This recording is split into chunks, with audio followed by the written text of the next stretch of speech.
yung environment, especially pag gabi. Parang super historical siya. Ayun.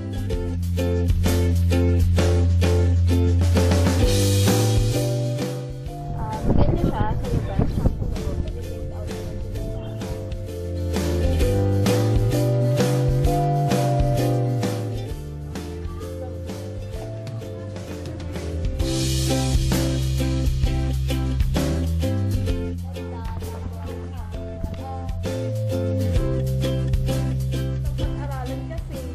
Maraming story ng mga kababalaghan.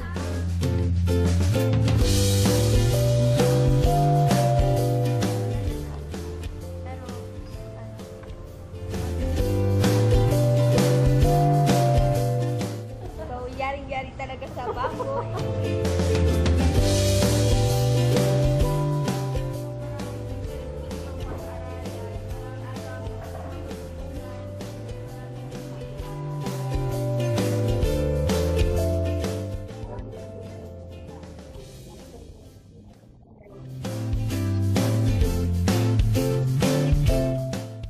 Welcome to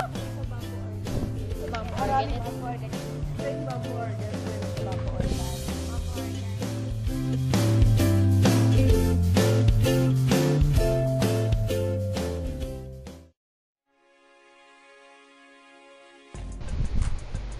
Sir, magkano katagal po kayo naninirahan dito? Since 1979. 1979. Sino po yung pinakaunang pari na nandyan na ka-assign sa Bamboo? Yung unang pari talaga dyan, si Ezekiel. Si Father Ezekiel. Yung nagtatag ng Bamboo Organ dyan. Filipino po siya. Hindi. European. European.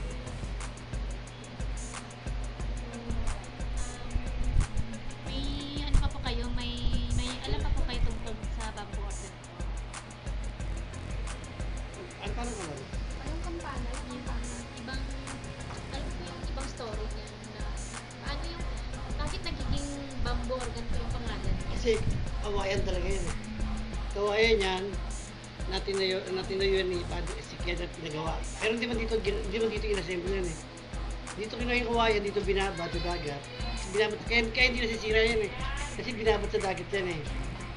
Pero yung binuo yan sa Germany, Germany. Inuwi dito, gawa na yan. Tsaka dati talagang bamboo organ talaga yan. Talagang puro kawayan ngayon, may mga German. May mga halo na rin. Mga ilang po. Kaya pala yung pangalan talaga kinuha din Oo. sa... Pero sikat yan, kaya kilala rin. Kasi kaya yan ko ng bamboo organ. Yan pinagamalaki ng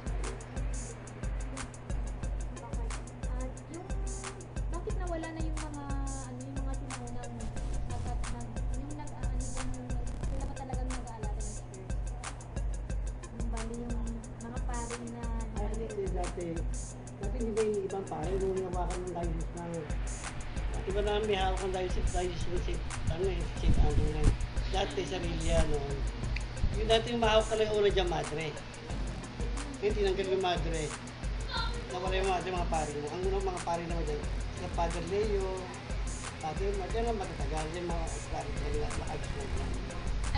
ano ba sila dayo sa European mga religious po? Saka yung mga madre naman na naka-assign dati. Matagal na yun, sila una dyan. Mga religious din po sila.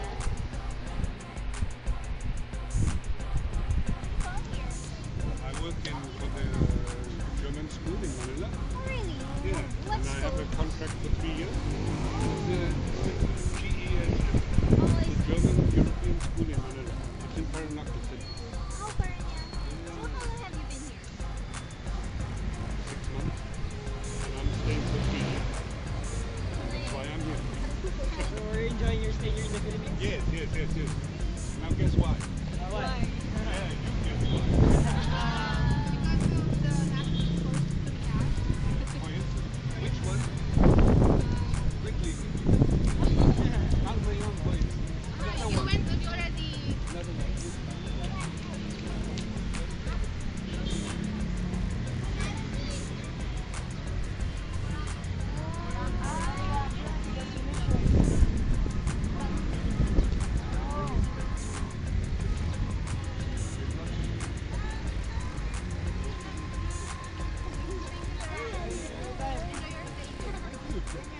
masasabi niyo tungkol sa Babo Organ?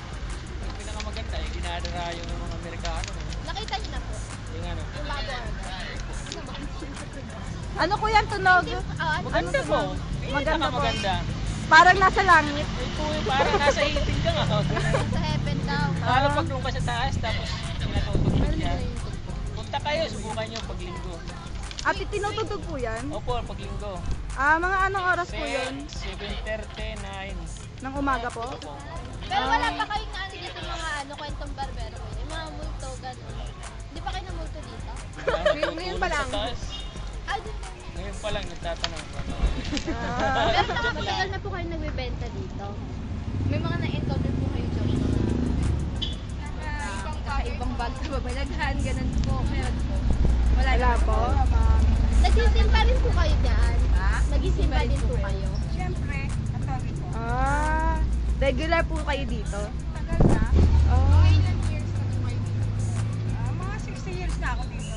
Wala pang municipal, wala pang ano. Dito na. Simbahan pa lang po. Hindi, dito na ako. Parang devotee na po kayo. Ano pong pinakasikat na kwento sa Bamboo Organ? Ano po ito, Nay? Ano po yung pinakasikat na kwento ng Bamboo Organ? Pwede yung festival, pagka ano. Ay, mga festival po talaga. Pang ilang fiesta na po ngayon? Kung sakali po. Yun ang ano na ba nakakalimutan ko. Simula po nung una pa lang. Baka 100 years. Simulan yung Zoom out mo. Thank you po. Thank you po. Thank you po, Nay. Salamat po ulit. Okay, pag nag-check kayo dyan, di po ba kayo kinikila po sa Talaga kuya? Wala yung naglalakad dyan bigla ng gabi. Yung tumutugtog yung organ ng mag-isa. Wala naman. Opo. Pwede ba tumawa? Sige kuya. Okay. Tawa ka lang kuya. Hindi po ba tumutugtog mag-isa yung bell? Wala po. Wala.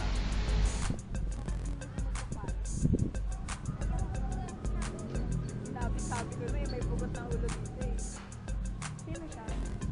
Nakita niyo na? Or kwento lang? Ako po nakita ko. Nakita mo na? Anong itsura? Pugot nga, siyempre wala. Hindi, malay mo yung damit. Brown. Ano po, nasisila po kami ng mama ko nun dito, birthday ko po. Ano, Doon po sa unahan. kasi dito po, Dito sa gilid. ay ako po naka, white. White po. Lalaki. Babae. Kaya po. Matangkad. Tapos may, ano po, may sister. May kasamang sister. Talaga? Anong oras yun? Hapon na yun. Tapos wala pang tao nandito. Pero nakakakita ka na talaga. Nanay po ako sa batas. Video natin muna. Ano? Madami ka nang bukod sa pare, nakakita ka na lang iba. Ako, white hair po, sa kain namin. Sa bahay. Pero dito, mga wala ng iba, yung pare lang. Pero naniniwala talaga kayo na may multo sa akin. Anong ano mo, pugot na ulo siya?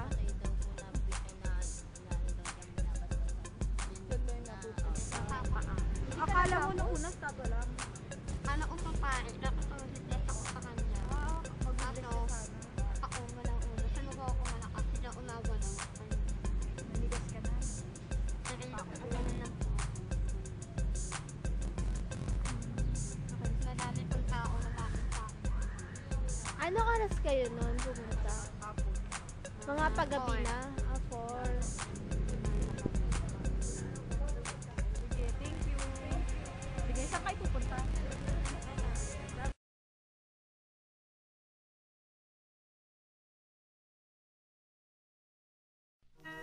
Las Piñas was a tiny, nondescript area of Parañaque at the time the Spanish colonizers set foot in Manila in the 16th century.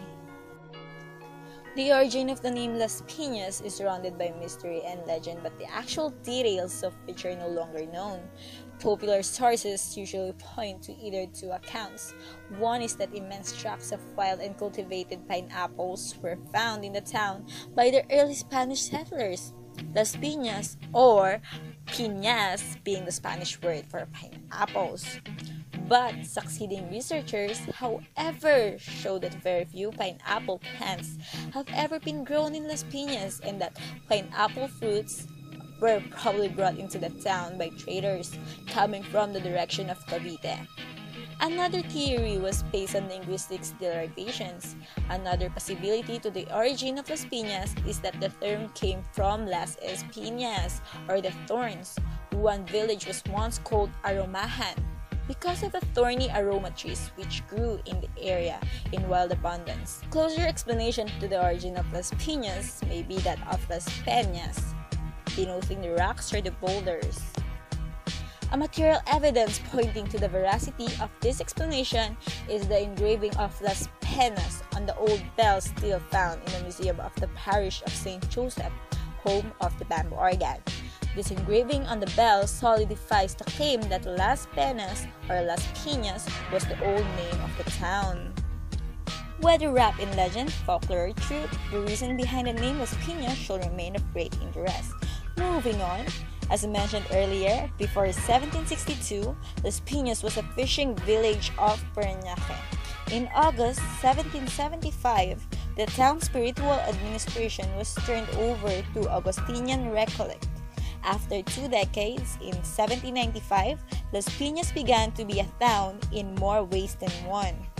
This was when the Augustinian Recollect, Father Diego Serra de la Virgen del Carmen, from the province of Huesca in Aragon, Spain, was assigned as parish priest. Father Diego Serra de la Virgen del Carmen, oh what a long name, was born in 1762, the same year that the village of Las Piñas was established as a town. The natives of Las Piñas were mostly fishermen, farmers, laborers, embroiderers, or engaged in small businesses. At around this time, the town of Las Piñas was a third-class municipality, but the townspeople were music lovers. Because of the poverty of the place, Father Serra had only one goal in mind: to construct a temporary chapel and convent near the seashore. He used nipa and bamboo only. Seeking ways and means to improve the bamboo church, Father Serra in 1797 bought for only 150 pesos the present site of the church. In 1816, the church roof was completed and the painting of the walls began. In 1819, the new stone church was finally finished. The stone church and the parochial house were destroyed considerably by 3 earthquakes. It's in 1829, January 28, July 29, and September 30. In spite of the poverty of the town, together with Father Serra, the people pooled their resources together with sweat, with tears, and by the grace of God, the stone church was repaired. The bamboo organ is known as the only pipe organ in the world. Did you know that? Those pipes are made from bamboos. While Father Serra was building the best stone church she could construct, his dream of the best organ that would play in it was taking shape as well. The unique and historic instrument is rightly called the only bamboo organ in the world, since most of its pipes are made of bamboo. The total number of pipes is 1,031, and 902 are made of bamboo, and the remaining pipes are made of metal. It took Father Diego Serra 8 years to finish the organ. It's around 1816 to 1824. Ayun, ang sabi ko dito sa bamboo organ is, pag dumaan ka dito, during December, di ba, ang ilaw-ilaw, ang saya-saya nung environment, especially pag gabi, di ba? So, yun yung nakikita ko na pag nakikita ko to, parang iba yung, parang peaceful yung nararamdaman. Ako naman, ang first impression ko sa bamboo organ, una, parang super historical siya. Ayun, sa first pa lang, pagkita mo sa kanya, parang malalaman mo na agad kung bakit ba bamboo organ, kasi puro bamboo dito, joke. Ayun, nasabi ko lang, super peaceful, ang ganda ng ambience sa loob. Napuputo. Processing. That's all. Ang first impression ko sa bamboo organ is maganda siya sa labas tsaka sa loob, but it turns out na medyo luma siya. And then I was expecting that the bamboo would be huge, but it turns out na malaki siya pero hindi siya yung sobrang laki na in-expect. All in all, maganda yung pagkakagawa dito sa historical site and maganda yung pagkakapreserve ng Las Piñas. First impression ko dito, ano siya, maganda, tapos first time ko lang kasi makapunta dito, so nag-expect ko, pero ayun na naman yung expectation ko na ganito pala siya, kung paano siya na buo, tsaka ayun, ikaw. Oo. Alam, gusto sana namin makita yung bamboo organ, pero may bayan. Magandang pag-aralan kasi maraming story ng mga kababalaghan dito. Meron daw hugot na ulo na pari na nagmumulto dito. Kaya maganda siya. Tsaka maganda yung lugar. Kaya lang, maliit. Sobrang interesting siyang pag-aralan, marami kang matututunan, marami din maa-amaze ka sa lahat ng malalaman mo about sa bamboo.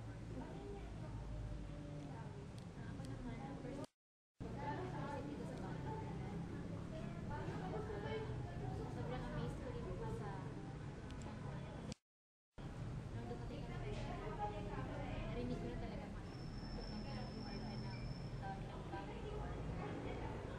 maganda po siya na kasi marami matutunan dito sa historical church. First impression ko dito sa bamboo organ is historical siya. Maganda siya. Pero, historical siya. Ako naman is, before pa lang pumunta kami dito, in-expect ko na talaga makikita ko sa bamboo organ is more on bamboo. So, nakita ko naman talaga yun. So, yaring-yari talaga sa bamboo. This church also acted as a graveyard for those people who live in Las Piñas in early days. For example, his name is Tiburcio Reyes, who died on the 20th of January 1920 in the age of 65 years old. We are not sure if the bodies are still there inside the wall of this, inside the post of this church, but I am sure that this wall becomes a church and then became a graveyard for those people who dwelled in Las Piñas in early days. Okay.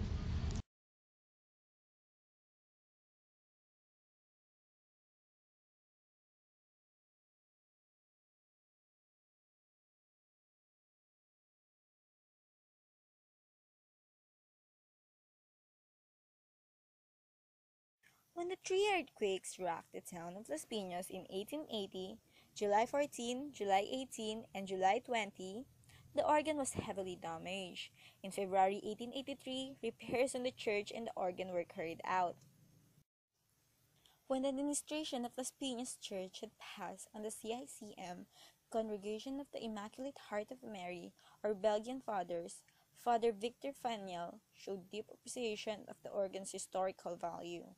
During his term, 1915 to 1920, the organ was reassembled completely with the support of Las Piñeras, but the repair, according to some records, was not done in an expert manner. But in April 1932, the organ came to life. Father Pablo Hobuk saw the difficulty of pumping air and physically manipulating the bellows. It seems that the organ needed not just repair, but restoration as well. The pipes were kept in the old sacristy until 1970.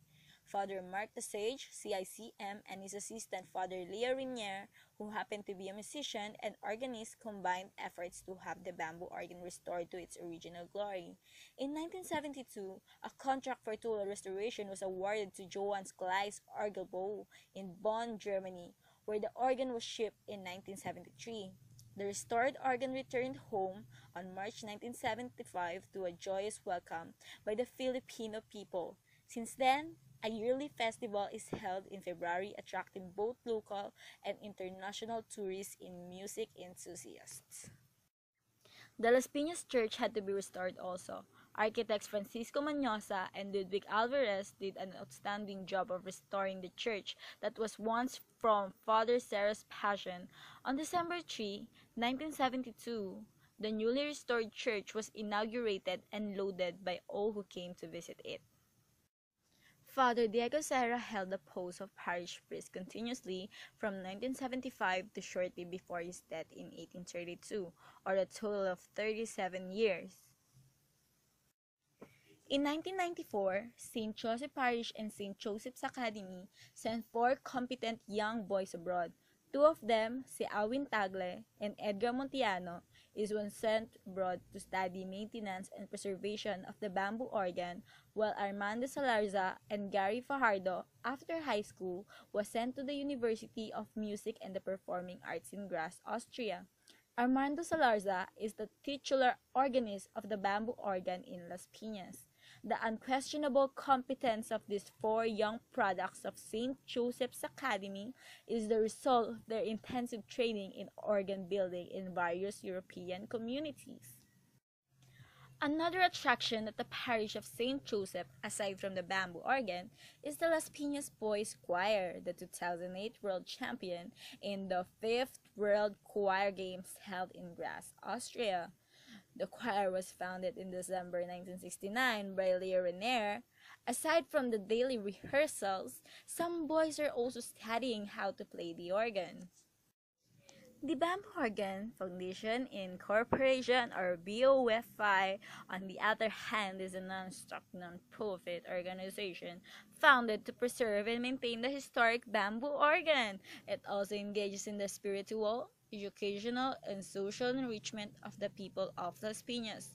The foundation organizes the annual International Bamboo Organ Festival held at the Las Piñas Church, which has its mark in the international music scene, with many foreign artists and musicians participating in this annual event. In November 2003, the bamboo organ was declared a National Cultural Treasure, and in July 2013, the Parish of Joseph, or the Bamboo Organ Church, was declared a National Historical Landmark by the National Historical Commission of the Philippines.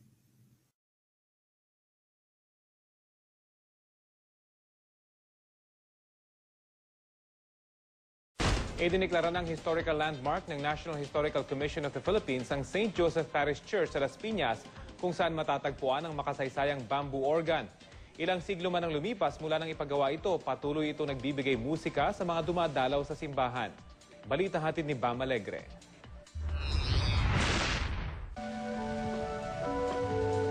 Ang mga pyesa at himig na tila mula langit, halos 2 siglo nang naririnig mula sa bamboo organ ng Las Piñas City. 8 taon din itong ipinagawa ni Father Diego Serra noong 1816. At hanggang ngayon, 85% daw ng mga kawayan nito ang hindi pa napapalitan. May 1,000 pipes ang bamboo organ, 930 something ang bamboo, the rest medyo metal na. Isa-isa yon, isa-isa ang tinutono yon, bali 1,000 pipes. Kaya ang pagtono namin ito, one whole day yan eh. Ipinakita sa atin ang mekanismo sa loob ng bamboo organ. Iba't ibang kalamidad na ang pinagdaanan nito. May lindol, bagyo, at maging digmaan. Noong 1970s, dinala rin ito sa Bonn, Germany para ma-restore. Noong 2003, idineklara na itong cultural treasure ng National Museum.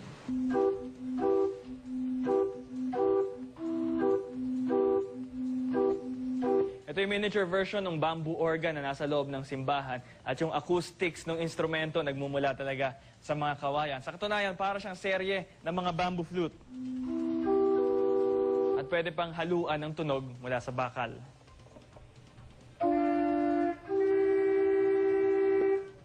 At ngayong 2014, idineklara na ng National Historical Commission of the Philippines na National Historical Landmark. Hindi lang ang bamboo organ, kundi maging ang St. Joseph Parish Church. Ang simbahan, naging saksi rin daw sa mga mahalagang tagpo sa ating kasaysayan. Sentry ng mga Amerikano, no? At nung ikalawang digmaang pandaigdig, naging garrison din siya ng mga Hapon. At lingid sa kaalaman ng marami, naging santo ang dating kura paroko ng simbahan, si San Ezequiel Moreno, na nanirahan sa Las Piñas mula 1876 hanggang 1879. Naging parish priest siya doon for about 2 years, no? About 2 years. And then,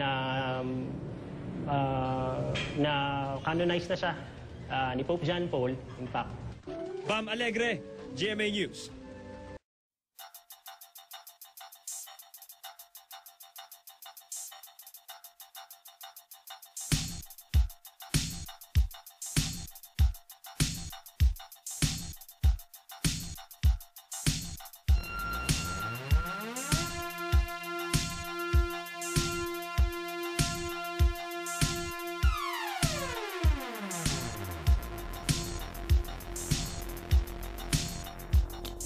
I'm walking to the surfing, blah blah blah blah blah blah blah. Collapse. I'm drinking too much, blah blah blah blah blah blah blah blah. Fall out. I'm feeling really blah blah.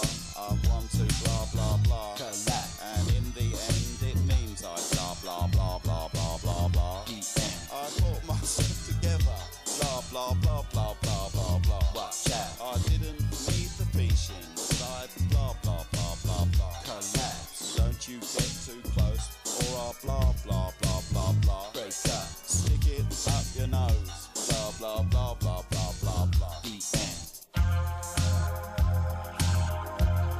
I didn't mean to do it. It lovely in my head. I tried to be a child, but got a bit hopeless instead. The world is very sexy. It's part of my collapse. I'm walking to the surfing, blah blah blah blah blah blah blah. I'm drinking too much, blah blah blah blah blah blah blah blah. Fall out. I'm feeling really blah blah. I want to blah blah blah. Collapse. And in the end it means I blah blah blah blah blah blah blah. The end.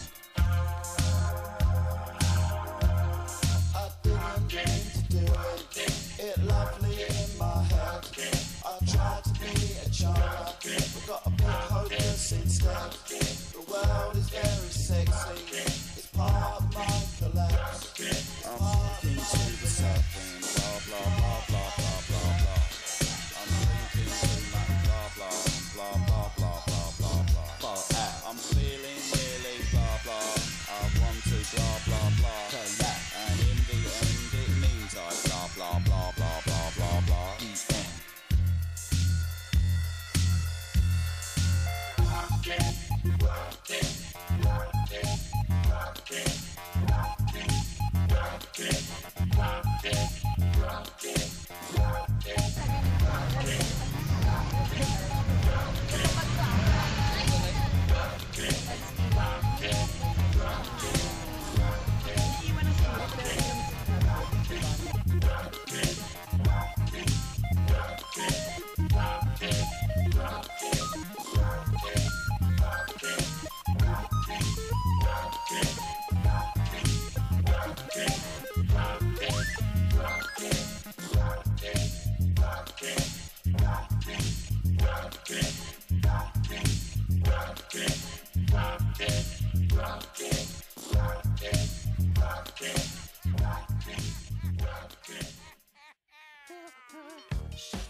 mo na agad yung history niya.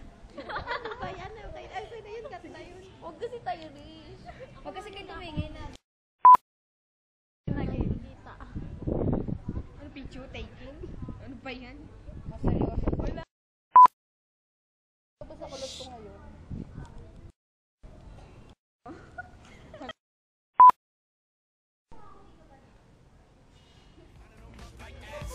Ladies, ponies at the track. It's my chocolate attack.